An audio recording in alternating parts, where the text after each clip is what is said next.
This is the Demoman. Real name, Tavish Finnegan de Groot. Job, house cleaning? Okay. Yeah, it's house cleaning apparently. I know Demoman cleaned Marasmus's library for him when he was 7 years old, but maybe it's time to update that resume, buddy. And Demoman's even featured on Alcohol by Volume's 10 Household Cleaners That Won't Kill You edition. So, I mean, he must know something about house cleaning. Though in the context of the original trailer, I assume it's either a weird way of bringing up Demo's ability to clear areas with explosives, or maybe just a joke.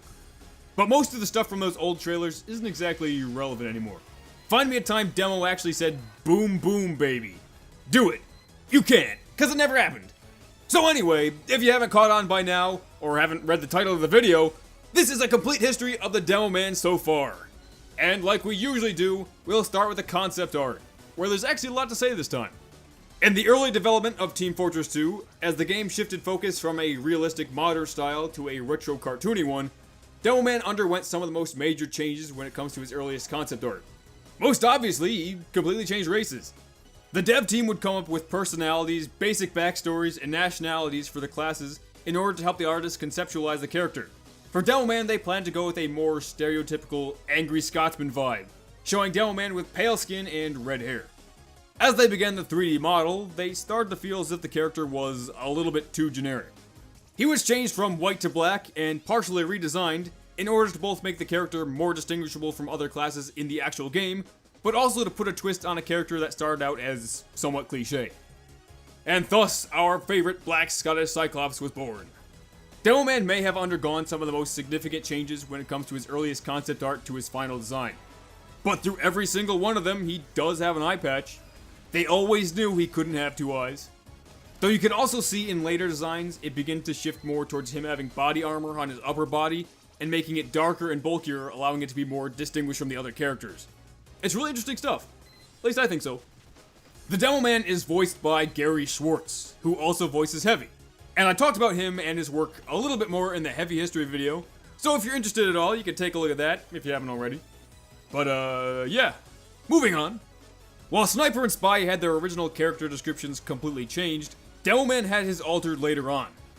His original bio was a fierce temper, a fascination with all things explosive, and a terrible plan to kill the Loch Ness Monster cost the 6-year-old Demoman both natural parents. But it was later changed to his original set of adoptive parents. This is because Demoman's real parents actually appear in the first ever multi-page TF2 comic. They are first seen in War from 2009. However, Demoman's father is only seen in pictures, as it's made pretty clear that he's been dead. But going back to that character description for a second, the original one would make it seem that Demoman accidentally caused the death of his parents. But with the updated one, I guess it could be either that he accidentally caused their death, or that they put him up for adoption after his attempt to kill the Loch Ness Monster. Though according to this voice line, he may have actually succeeded in killing it. I killed the bloody Loch Ness Monster! I ain't afraid of 6 wee men! So from what we know, when Demoman was born, he was put up for adoption, adopted, lost his original adoptive family, and then was sent to the Crypt Grammar School for Orphans near Ullapool, Scotland. After word of his proficiency with explosives spreads, Demoman's biological parents show up at the school and explain to him the long-standing, cruel, and completely unnecessary Highland Demolition Man tradition of abandoning their children until they begin to hone their skill with explosives. They re-adopt him and train him to become a Demoman. During the main events of the game, the Demoman's mom lives with him in a mansion he bought in New Mexico.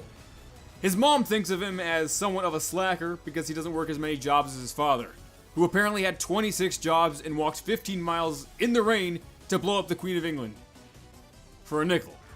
But according to the War comic, Demoman makes $5 million a year, which adjusted for inflation equals roughly $36 million in today's money. And according to the description of the liquor locker, he invests it in gold, which he then spends on rare cask-aged liquors, which he then usually drinks. Both of Demoman's parents are, or were, blind, with Mrs. de Groot claiming that no Demoman worth his sulfur ever had an eye in his head past 30. There aren't really any definitive hints towards Demoman's age, but I'm guessing that this means that he's over 30 and that she just doesn't think he's worked hard enough. I really doubt that he's under 30. But I mean, if I had to guess, I'd say he's maybe in his late 30s or early 40s. Just based on looks, but We don't really know. Demoman's bio makes it seem like he lost his eye while he was at the school for orphans, but this actually happened after he was reunited with his parents. On Halloween night, his mom sent him to Marasmus's castle, where his eye was haunted by the Abominomicon and had to be removed. In the comic The Naked and the Dead, we see Demoman ask Medic why he could bring a man back to life, but not grow him another eye. Medic explains to him that he can, and that he has done it at least 8 times. It functions normally every time until Halloween, where it then tries to attack them. Medic concludes that the eye socket is haunted, and then scooped out part of Demoman's brain so he would stop asking for new eyes. Brain scooping is not an exact science though.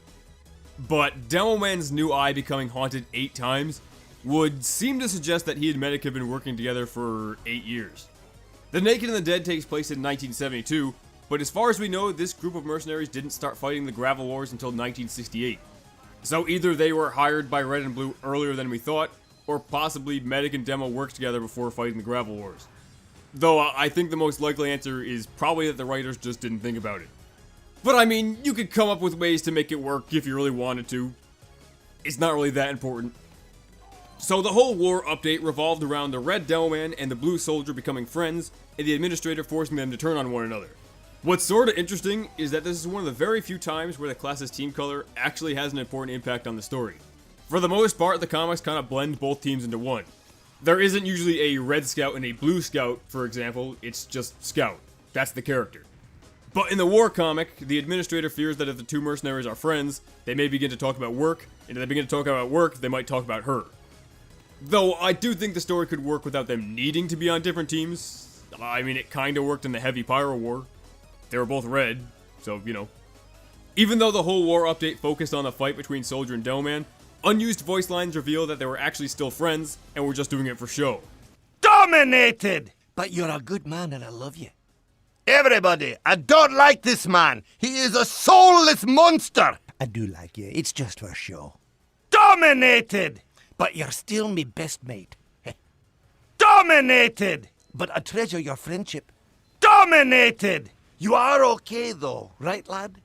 My greatest enemy is dead! We should be friends forever, eh? But these were unused at the time, so it's not entirely clear. And in that war update, Demoman got the Eyelander, which also has a little bit of its story itself. It was made from pattern-welded Damascus steel, and forged for generations in the bowels of captured English kings. Oh, and it's haunted. And it talks in the comics, saying more than just heads. But the Eyelander can also be seen on a table in Plutarch Man's office in the comic Loose Cannon. That part of the comic takes place in 1890. So sometime between then and the 1960s, it went from Plutarch's possession to the American monkey nut Poopy Joe, who would have used it to fight off the Soviet monkey nut Vladimir Bananas. It was acquired by Manco after Poopy Joe's tragic death in that rocket crash. It was originally going to be destroyed in an attempt to cover up Manco's involvement in that crash, but was given to Miss Pauling and the Administrator when they were looking for incentives for Demoman to fight Soldier. And it was obviously then given to Demoman. But enough of that, it's now time for a timeline of all the important events in the Demoman's life. That we know of. At some point, Tavish Finnegan de Groot is born in Ullapool, Scotland.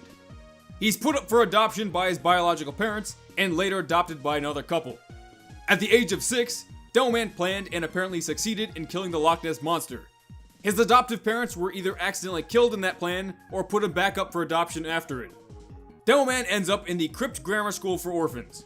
Not long after this, Demo's real parents arrive at the school, re-adopt him, and begin training him to become a demolition man. At the age of 7, Demoman's mother sends him out on Halloween night in search of jobs.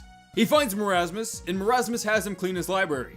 Demoman opens the Abominomicon, it haunts his left eye, and Marasmus has to take it out. And at some point, Demoman's father dies. Around 1968, the Demoman, along with 8 of the mercenaries, are hired by Red and Blue to fight the Gravel Wars in New Mexico. Demoman purchases a mansion in New Mexico and moves his mother there so that he can take care of her. The Red Demo and the Blue Soldier meet at a projectile weapons expo and become friends. They're tricked/bribed into fighting against each other by the Administrator. And Demoman loses. On Halloween, when Marasmus is angered by the Soldier, he summons Demoman's haunted eye to attack the mercenaries. In 1971, Medic and Engineer discover that the mercenaries may be getting tumors as a result of teleportation.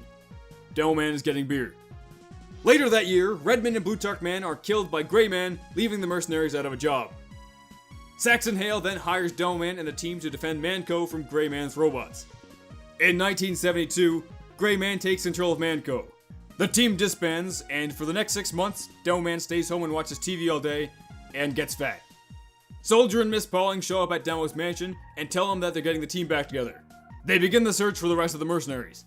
Demoman and Soldier disguise themselves in civilian clothing and head to the city of Tufort in an attempt to rescue Scout and Spy from being hanged. Soldier blows their cover at the trial, and they're brought to the gallows to be hanged as well. They're freed, and Demoman, Spy, and Miss Pauling head to Australia to find Sniper. They get the Sniper, and he, Demo, Miss Pauling, Spy, Pyro, Jana, and Soldier head to New Zealand to find any remaining Australium. But the Team Fortress Classic mercenaries, and Medic, show up and capture them. They're brought back to Grey Gravelco. They escape, and the TFC Heavy sends Greyman's blood-sucking robots to kill them. The robots get alcohol poisoning from Demoman's blood. The other mercenaries show up, and they fight off Grey's robots and the TFC team. Demoman and the TF2 team eventually win, and that's where it ends for now. So, that was the complete history of Demoman from Team Fortress 2. What makes this a good history video? Well, if it was a bad history video, you wouldn't be sitting here watching it now, would you? I got you there. So who do you want to see next? We're down to the final 2 classes, Pyro and Soldier. The character with very little story, or the character with way too much? Or a non-playable character? Saxon Hale, maybe? Decide for me, because I can't do it. Who do you think I am? Someone who knows what they're doing? You'd like that, wouldn't you? But anyway, until next time, peace out, dogs.